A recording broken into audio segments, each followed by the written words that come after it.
And by the way, it's not law and order crime. 107 days. Way too many for anybody, but including her, right? But the more they got to know her, the less they liked her. I've said this many times on this show. Other countries don't do this.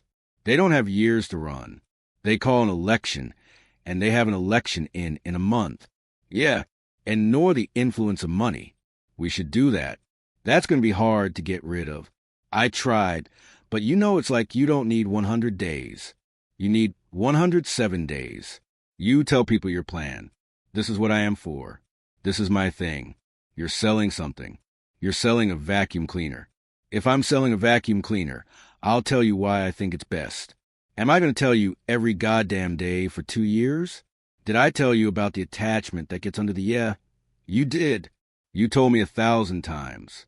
Kamala Harris's new book just dropped, and like clockwork, everyone's feasting on her excuses for why she tanked in the elections. Of course, Bill Maher couldn't resist jumping in, and his take was pure fire. He flat out said 107 days were more than enough time for Kamala to seal a win. But here's the kicker.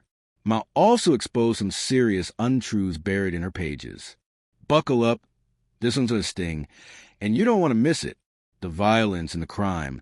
People just getting away with it. Cashless bail, whatever. I want to see law and order, and I think that would be well part of that. I'll bring up one last subject. Somebody didn't write this, but I want to say it because it's interesting. Some new polling came out, and this is really, I'm speaking to the Democrats especially here, because Trump's numbers are down. They're down with Latinos. They're down with blacks. They're down 15 points with whites. And when whites say you're not hip anymore, ooh. And yet in the other poll on issues, Trump's still winning. So this is your big opportunity. Democrats. He's down in the numbers, and you still can't score. So Maher kicks things off by flashing the latest polls, showing Trump slipping with voters. But here's the twist on the issues Americans actually care about. The economy, the border, and foreign wars. Trump is still dominating.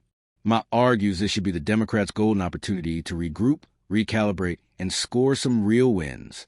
Instead, they're too busy worshiping at the altar of woke politics, chasing culture wars nobody outside their bubble cares about. And just when you think he's done, Maher drops a bombshell that could leave the entire DNC gasping for air.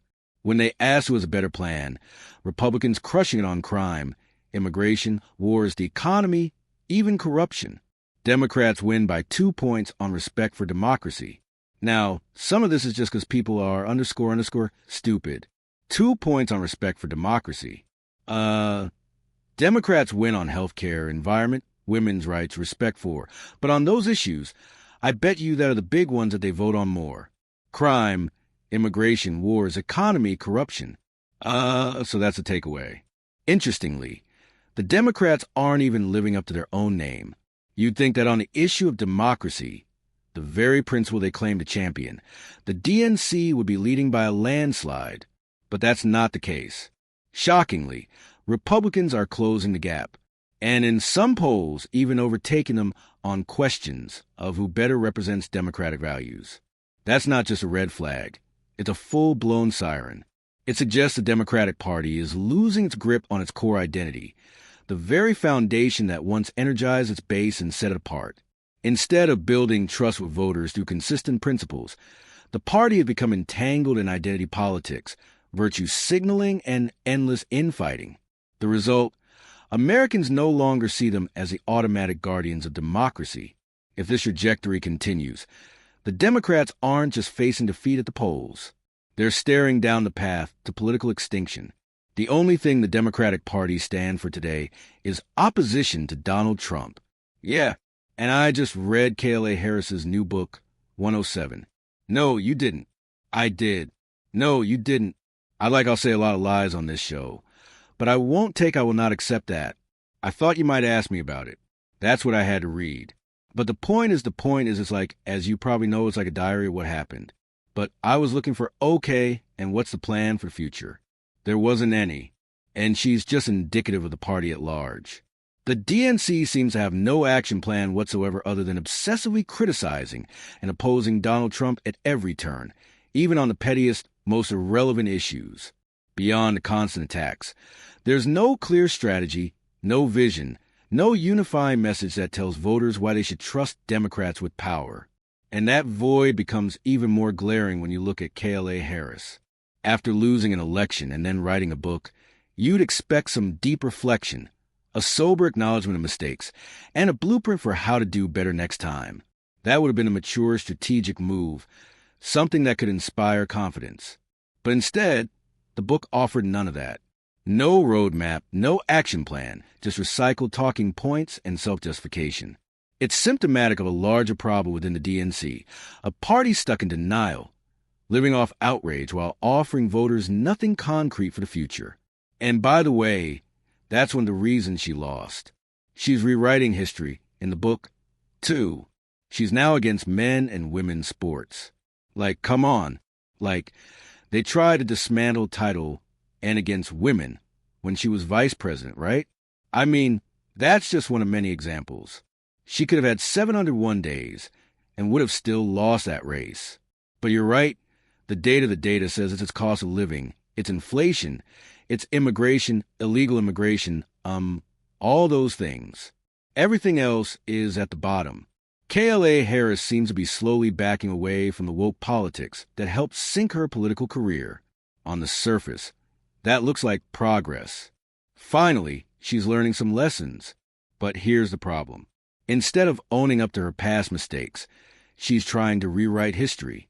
She now wants to present herself as someone who opposes men competing in women's sports, when in reality, she openly supported it while in power. That kind of revisionist spin doesn't fool anyone. If Kamala genuinely wants to rebuild credibility, she needs to do something far more difficult. Come clean, admit she was wrong, acknowledge how far out of touch she drifted, and break ties with the radical woke crowd once and for all. Only then can she start her journey back to common sense. Otherwise, this new rebrand will look like nothing more than political survival in disguise. And by the way, Law and Order Crime 107 days. Way too many for anybody, but including her, right? But the more they got to know her, the less they liked her. I've said this many times on this show. Other countries don't do this. They don't have years to run. They call an election, and they have an election in a month. Yeah, and nor the influence of money. We should do that. Right from the start, Maher wastes no time tearing into Kamala Harris's book. To him, it reads less like a reflection and more like a laundry list of excuses. At the center of her defense is the infamous 107 days. The window of time, she claims, was far too short to deliver her message and connect with the grassroots. According to Kamala, this compressed timeline doomed her campaign from the very beginning. But Maher isn't buying it for a second. He calls that reasoning a fallacy, pointing out that Americans didn't reject her because of the calendar. They rejected her because they finally got a clear look at who she really was. After spending years hiding comfortably in the shadow of the vice presidency, Kamala had her moment in the spotlight, and voters weren't impressed. It wasn't about time. It was about trust, likability, and authenticity. And she simply didn't have it. That's going to be hard to get rid of that tribe. But kind of, it's like you don't need 100 days. You don't need 107 days. You tell people your plan. This is what I am for. This is my thing. You're selling something. You're selling a vacuum cleaner. If I'm selling a vacuum cleaner, I'll tell you why I think it's best. Am I going to tell you every goddamn day for 2 years? Did I tell you about the attachment that gets under the yeah? You did. You told me 1,000 times. All right. Thank you very much, everybody. Exactly my thoughts. All Kamala Harris really needed to do was spell out how she planned to solve the problems Americans face every single day. That's it. Lay out concrete solutions, show a vision, and voters would judge her based on the strength and validity of those ideas. But instead, she gave us nothing. She even had a golden opportunity to separate herself from Joe Biden to outline what she would do differently if entrusted with the presidency. That could have been her moment to demonstrate leadership and independence. Yet again, she offered no answers, no roadmap, no bold agenda. It's as if she expected voters to simply hand her power without hearing a single plan. This lack of clarity exposes the core problem.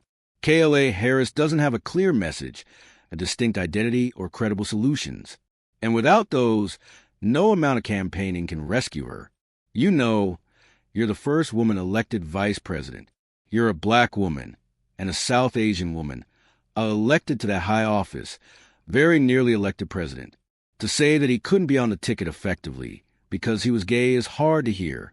No. That's not what I said.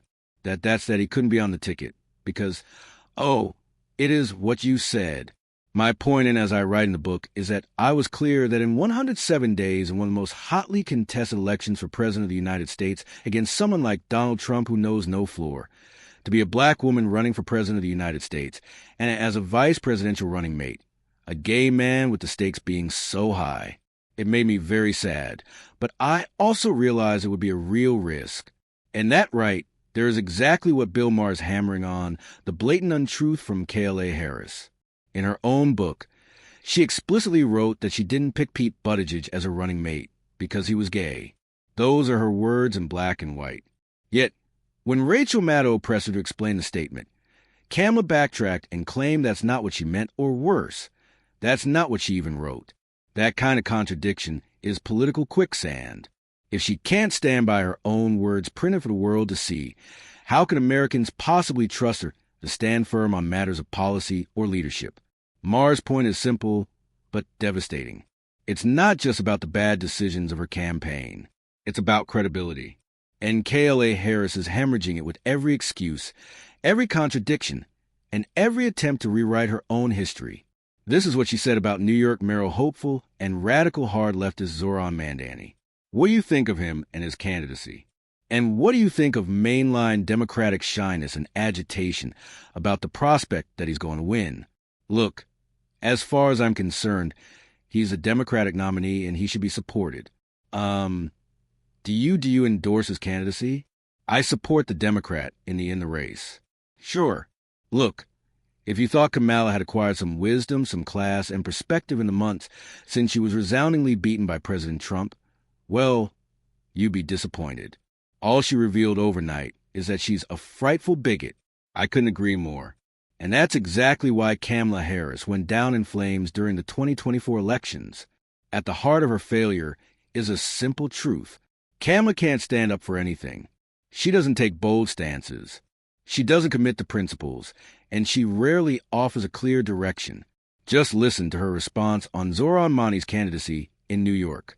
It's painfully obvious she doesn't actually endorse him on the basis of his policies or vision. Instead, she supports him for one shallow reason, because he's a Democrat. That's it. No policy merit, no strategic benefit, no real conviction. And that right there's the problem. If the Democratic Party continues to rally around candidates out of blind loyalty instead of sound ideas, it's no wonder they keep bleeding credibility. Kamala embodies that weakness, and voters rejected it loud and clear in 2024. She decided for some reason now would be the time, instead of when she was actually running for president, to say all the ways in which she disagreed with Joe Biden or all the bad things she thought about the Biden team. Great. Okay, I'm here for it, sister. Go. I believe every word, by the way. So it's really been super fun to watch the circular firing squad amongst the Dems usually. They're a little better about holding their discipline on that. It's usually the Republicans who do all the infighting. So I'm thrilled to see it, and I really can't wait until her next appearance. I can't wait to hear what she has to say next. Y'all remember when KamalaHarris was running for the White House and boldly declared that she wouldn't change or improve a single thing Joe Biden had done? That was her entire message, a blank check of loyalty to Biden, no questions asked. Fast forward a day, and suddenly the tune has changed. Now that she's out from under Biden's shadow and no longer tethered to the vice presidency, Harris is listing off all the things that went wrong during his administration. Inflation, immigration, foreign policy blunders, you name it, she's pointing at it. The irony. These were the very issues she stayed silent on when she actually had the platform and responsibility to make a difference. Instead of speaking truth to power when it mattered, she played it safe. Now, after the damage is done, she's finding her voice. But to many Americans, it's too little, too late. At the end of the day, Kamala Harris's book and her public statements only reinforce why she lost in 2024 and why her political future looks shaky. From rewriting history and dodging accountability to hiding behind Biden's shadow and clinging to woke politics, she's failed to present a clear vision or honest leadership. Bill Maher exposed the untruths and voters already saw through the excuses. If Kamala wants to come back, it won't be through spin or party loyalty. It'll require brutal honesty, real solutions, and the courage to break with the failed strategies that doomed her once before. And on this note, we draw the curtains on today's video. If you enjoyed it, then hit the like button and subscribe to this channel for more videos like this.